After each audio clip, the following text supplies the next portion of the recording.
Olá pessoal, que a graça de Cristo esteja com vocês. Em mais esse vídeo nessa série sobre a história da igreja, você vai conhecer comigo de forma resumida a história de G.K. Chesterton. Esse nome deve ser familiar para você. Você já deve ter ouvido falar de alguma forma sobre esse grande homem chamado Chesterton.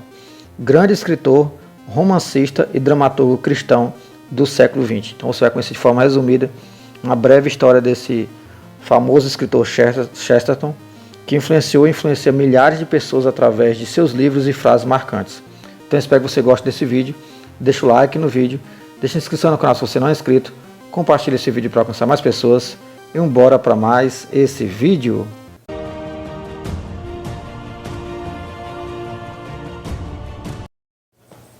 Um dos maiores escritores do mundo nasceu em 29 de maio de 1874, Kensington, Londres. Seus pais se chamavam Edward Chesterton e Mary Louise Kate. Gilbert Kate Chesterton era um escritor profundo, caridoso e de uma inteligência honesta e brilhante. Sua irmã, Beatrice, faleceu aos 8 anos de idade, porém ele teve outro irmão, Cecil Chesterton, com quem travou calorosos debates ao longo da infância e juventude. Apesar de possuir uma inteligência incomum, Chesterton não foi um bom aluno. Estudou no St. Paul College. Péssimo aluno, um professor certa vez disse a ele, abre aspas, sabe de uma coisa, Chesterton? Se pudéssemos abrir sua cabeça, não encontraríamos o cérebro, e sim um pedaço de manteiga, fecha aspas.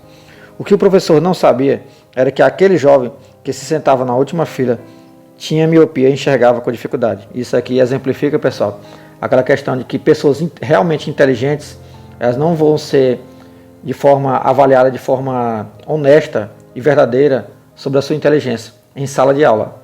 O ensino de sala de aula ele não é capaz de demonstrar a inteligência de ninguém, porque lá é apenas uma metodologia de aprendizado.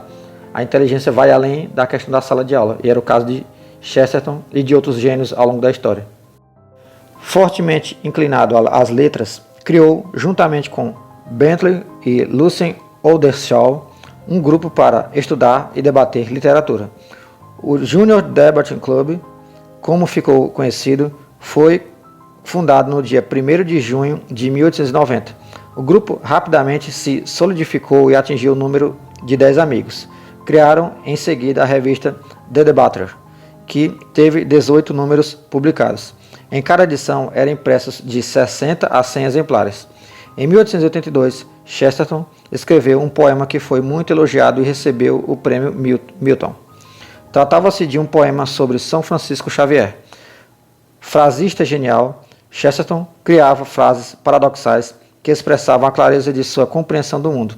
Se citássemos todas, teríamos que escrever e compilar volumosos livros. Talvez seja melhor deixá-las em seus livros, como ele as criou e as uniu. Mas aqueles que costumavam sublinhar as frases de seus livros para facilitar a recuperação ou memorização, iriam sem dúvidas se surpreender com o fato de que, ao final da leitura, teriam sublinhado o livro todo. Em 1893, iniciou um curso de arte de Slade School of Art, mas rapidamente desistiu. Abre aspas, estudante de uma escola de arte, ou faz um monte de trabalho, ou não faz então coisa alguma. Eu pertencia com os outros simpáticos companheiros ao segundo grupo. Isto me arrastava algumas vezes para a companhia de pessoas que eram muito diferentes de mim, mas que eram ociosas por outros motivos. Fecha aspas. Sua adolescência foi marcada pelo agnosticismo, que é quando a pessoa não tem uma religião certa. Ela crê num ser superior, mas não tem uma religião certa. Abre aspas. Eu era pagão aos 12 anos de idade e um perfeito agnóstico aos 16. Fecha aspas. Chesterton escreveu em sua autobiografia, abre aspas, não me orgulho de crer no demônio, ou melhor dito, não estou orgulhoso de conhecer o demônio. Conheci-o por minha própria culpa. Seguia por um caminho que, se houvesse persistido nele, poderia ter me conduzido à adoração do demônio ou a demônio, sabe a quê? Fecha aspas. Apesar de uma frase de aridez espiritual, Chesterton não ficava contente com os discursos dos materialistas e espiritualistas, que ora criticavam o cristianismo por ser demasiado pessimista, ora o criticavam por ser muito otimista. Chesterton comentou isso no capítulo Paradoxos do Cristianismo, publicado em 1908 no livro Ortodoxia. Apesar de ter sido criado no anglicanismo, que é aquela religião oficial, a igreja oficial da Inglaterra, Chesterton está na fileira daqueles que, juntamente com outros grandes homens como John Henry Newman e Henry Edward Manning, se converteram ao catolicismo através do movimento anglo-católico. A teoria anglo-católica pretende que a Inglaterra permaneceu católica apesar da reforma. Converteu-se no ano de 1922. Apesar de possuir ideias claramente católicas, sua conversão demorou por causa de Frances Blogg, sua esposa, que era anglicana e temia a conversão do marido. Frances Blogg se converteu ao catolicismo no ano de 1926. Se você quiser entender melhor sobre essa questão da reforma protestante que aconteceu na Inglaterra e criando a igreja anglicana, eu tenho um vídeo sobre isso nessa minha série sobre a história da igreja. Abre aspas. Casou-se com Frances Blogg em 1901. Infelizmente não tiveram filhos. Ambas as famílias não viam com bons olhos o casamento. Não tanto pela pessoa de Chesterton, a quem tinham estima e confiança, mas pelo fato de ele conseguir sustentar uma família com o pouco que recebia dos seus trabalhos literários. Chesterton em uma carta à sua mãe, Mary Louise, se referiu assim a Frances. Abre aspas. É com certeza o tipo de mulher que lhe agrada, que se pode chamar de, segundo creio, mulher das mulheres, com bom humor, pouca lógica e muita simpatia, e não está contaminada por nenhum excesso ofensivo de saúde física, fecha aspas. Tinha consciência de que o casamento cristão não é algo que nos é sugerido pelas condições sociais do nosso entorno, é algo que nos é sugerido por Deus, fecha aspas.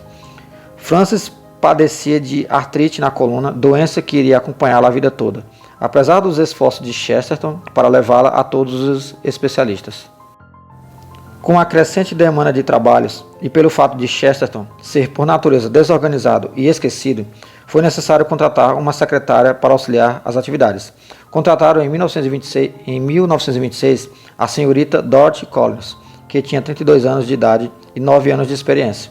Dorothy, além de saber taquigrafia e escrever a máquina com uma velocidade considerável, sabia dirigir carro, o que a princípio não agradou a Chesterton, avesso a carros.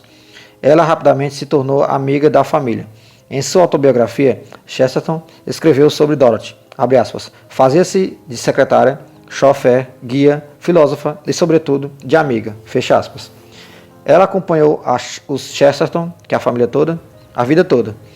O carinho que eles nutriam por ela era tão grande que eles a consideravam uma filha. Abre aspas, tinha muitos gastos, pois pagava a escola de algumas crianças que ele e a Frances apadrinharam. Alguns dos relatos do padre Brown se devem a essa pressão econômica, assim como as consideráveis contas do jornal J.K. Weekly. Eu lhe dizia, abre aspas, só nos restam 100 libras no banco, fecha aspas. Está bem, vamos escrever outra história do padre Brown. E ele o fazia na velocidade de um raio, a partir de umas poucas notas que escrevia num envelope e terminava 1 ou 2 dias depois. Fecha aspas.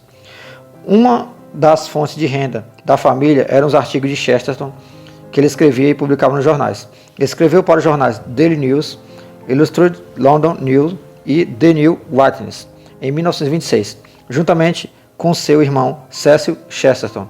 Fundou inclusive uma revista que se chamou J.K. Weekly, na qual Chesterton publicava artigos sobre distributismo. Foi nesse periódico que o escritor de A Revolução dos Bichos, bem conhecido nesse livro, em 1945 e 1984, que também foi feito em 1949, George Orwell publicou seu primeiro artigo em 1928. Então foi na mesma época que coincidiu, essas publicações. Rapidamente, Chesterton ganhou destaque na Inglaterra e em outros países. Todos reconheciam nele um extraordinário talento literário ao longo de sua vida.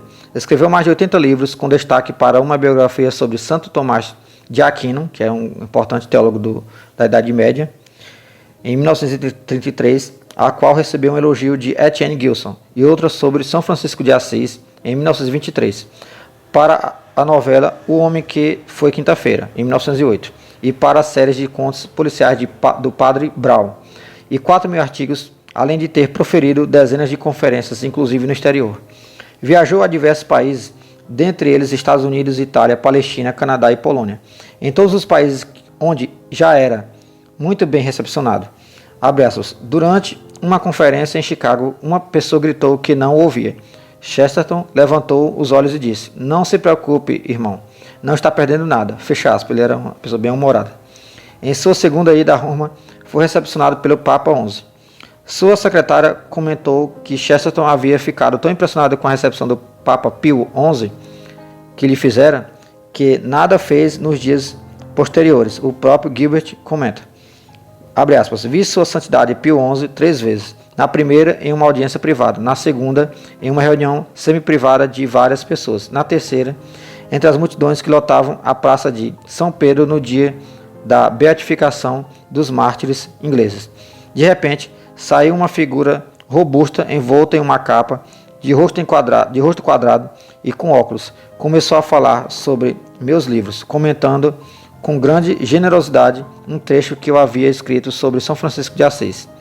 Chesterton ficou tão profundamente marcado com aquela viagem que escreveu o livro The Resurrection de Roma, em 1930. Chesterton era um polemista nato, mas era sempre respeitoso e afetuoso com seus adversários. Não se tem relato de que seus oponentes tenham guardado mágoa ou raiva de sua pessoa. Nos debates, sempre levava vantagem por sua clareza lógica ao demonstrar as incoerências dos oponentes. Tinha um humor elegante e refinadíssimo, e suas piadas causavam grandes gargalhadas na plateia. Travou discussões longuíssimas com diversos intelectuais de sua época, como Bernard Shaw, H.G. Wells, G.S. Street, entre outros. Tornou-se grande amigo de Hilaire Belloc, a quem estimava muito, fato que levou Shaw a apelidá-lo de Monstro Chester Belloc. Fazia questão de caracterizar sua aparência e pessoa. Em todas as oportunidades que podia fazer uma piada sobre sua obesidade, fazia-o. Certa vez, quando lhe pediram para deixar publicar uma caricatura sua no GK Weekly, ele autorizou com uma condição, que ele aparecesse de costas ordenhando uma vaca. Noutra ocasião, quando uma senhora havia lhe perguntado, enquanto ele caminhava pelas ruas de Londres, por que não estava na frente da batalha, ele olhou para a senhora e disse, se olhar bem por este lado, verá estou. Numa conferência, Chesterton disse aos participantes, abre aspas, quero lhes assegurar de que, na realidade, não sou gordo. É o microfone que está me amplificando. Fecha aspas. São muitos os relatos engraçados em sua vida. Chesterton escreveu praticamente a respeito de tudo, e em diversos gêneros literários, de poesias a livros que podem ser considerados tratados de filosofia e, sem exagero, carregados de teologia digna dos mais profundos teólogos católicos. Escreveu também contos policiais, ensaios, crítica literária e outras coisas. Discorria facilmente sobre temas que iam desde a instituição da família e o homem das cavernas até o pensamento de São Tomás de Aquino. Sua erudição e versatilidade para tratar sobre diferentes temas, com profundidade e características de sua mente genial. Além de apresentar argumentos racionais e lógicos, Chesterton recorria a paradoxos e ao humor para expor a ortodoxia. Sua obra foram traduzidas e ainda são para diversos idiomas, dentre eles francês, alemão, holandês, tcheco, polaco, espanhol, italiano e hebreu. Até na Rússia é possível encontrar admiradores de Chesterton. Além de ter escrito biografias de santos e ter feito desenhos de ilustração para seus próprios livros, Chesterton ainda marcou a literatura policial com a criação do detetive P. Brown, Padre Brown, né? O fato mais curioso é que ele se baseou num personagem real, o sacerdote John O'Connor, do qual era grande amigo. Chesterton se inspirou no Padre John O'Connor para criar seu detetive famoso, o Padre Brown. Padre John O'Connor era de origem irlandesa e estava alocado na igreja de St. Anne e Kingley, em Yorkshire. Chesterton estava de férias em Yorkshire quando se conheceram. Rapidamente se tornaram amigos. E segundo Maisie Ward, biógrafa de Chesterton, era talvez a amizade mais íntima da vida de Gilbert. Depois de escutar dois estudantes de Cambridge que comentavam que os padres, por estarem fechados no claustro, nada saberiam sobre o mal no mundo, Chesterton se inspirou para criar o famoso sacerdote detetive. Segundo Chesterton, a experiência sacerdotal através da confissão permite aos sacerdotes conhecerem um lado mais obscuro da natureza humana. Abre aspas, e surgiu em minha mente a vaga ideia de dar um fim artístico a esses cômicos despropósitos que eram, ao próprio tempo, trágicos e construir uma comédia na qual um sacerdote aparentemente não saberia nada, não obstante conhecesse o crime melhor que os criminosos. Coloquei essa ideia essencial em um conto pequeno e improvável chamado A Cruz Azul, continuando através das séries intermináveis de contos com os quais afligi o mundo. Em resumo, permitia-me a séria liberdade de tomar o meu amigo e dar-lhe uns quantos golpes, deformando seu chapéu e seu guarda-chuva, desordenando sua roupa, modelando seu rosto inteligente numa expressão cheia de fatuidade e, em geral, disfarçando o padre O'Connor de Padre Brown. Foi publicada uma série de contos. O primeiro conto escrito foi A Cruz Azul, em 1911, publicado junto com outros contos no livro A Inocência do Padre Brown. Nesse conto, Chesterton, surpreendentemente, nos relata que o sacerdote detetive desvenda o crime depois do criminoso, Flambeau, ter atacado a razão. Em 1914, Chesterton ficou gravemente doente durante uma conferência. Passou mal e teve de ser levado para sua casa. Ao chegar, deitou rapidamente sobre a cama, que quebrou. Frances ficou preocupadíssima e rapidamente a imprensa relatou o ocorrido. Apesar de não se saber ao certo a origem da doença, os efeitos eram gravíssimos. Chesterton ficou vários dias sem consciência. Num breve momento de lucidez, Frances o perguntou se ele sabia quem estava cuidando dele. Naturalmente, Frances esperava que ele dissesse que era ela, mas Chesterton disse, Deus. Frances comentou posteriormente que isso havia sido um duro golpe em sua humildade. Chesterton recobrou a saúde na véspera da Páscoa do mesmo ano. Outro duro golpe para Chesterton foi a morte de seu irmão, Cecil Chesterton, ocorrida no dia 6 de dezembro de 1918. Cecil, que havia sido um inseparável amigo de Chesterton, morreu na Primeira Guerra Mundial. O escritor católico, profundamente magoado, diria revoltado, dedicou um poema a seu irmão em quem dizia que os que lutaram verdadeiramente pela Inglaterra tinham as tumbas muito longe, mas aqueles que governam a Inglaterra, todavia, não possuem tumba alguma. Chesterton faleceu aos 62 anos, no dia 14 de junho de 1936, em sua casa, localizada na cidade de Beaconsfield, em Buckinghamshire, Inglaterra. Um gigante de 1,93 metros de altura e pesava uns 140 quilos. Tinha um coração pequeno, no sentido literal, mas não eram caridade e afetuosidade. Seu coração não conseguia bombear sangue suficiente para aquele gigante. Faleceu em sua casa após ter recebido o sacramento da unção dos enfermos. Francis, numa carta ao padre John O'Connor, Padre Brown, que é o apelido, assim se expressou, abre aspas, nosso adorado Gilbert faleceu nesta manhã às 10h20, esteve inconsciente durante algum tempo, mas recebeu os últimos sacramentos e a extrema-unção quando ainda tinha consciência, fecha aspas. Chesterton morreu no domingo dentro da oitava de Corpus Christi, que é uma festividade católica, festividade na qual havia sido batizado 14 anos antes. Sua Santidade, o Papa Pio XI, através do cardeal Eugênio Pacelli, futuro Pio XII, escreveu por meio de um telegrama, abre aspas, o Santo Padre está profundamente consternado com a morte de Gilbert Keith Chesterton, devoto filho da Santa Igreja, dotado defensor da fé católica. Sua Santidade oferece paternais condolências ao povo da Inglaterra, promete orações pelo falecido amigo e outorga sua bênção apostólica. Fecha aspas. Chesterton recebeu o título de fiel defensor, que havia sido concedido por Leão X ao rei Henrique VIII, antes deste se rebelar contra a igreja, que é o Henrique VIII é o que fundou a religião anglicana, a igreja anglicana na Inglaterra. Outro futuro papa que foi admirador de Chesterton e inclusive dedicou ao escritor britânico uma das cartas de uma série dedicada a personalidades reais ou fictícias, sob o título de Ilustríssimos Senhores, na década de 1970, foi o cardeal Albino Luciani, antes de se tornar João Paulo I.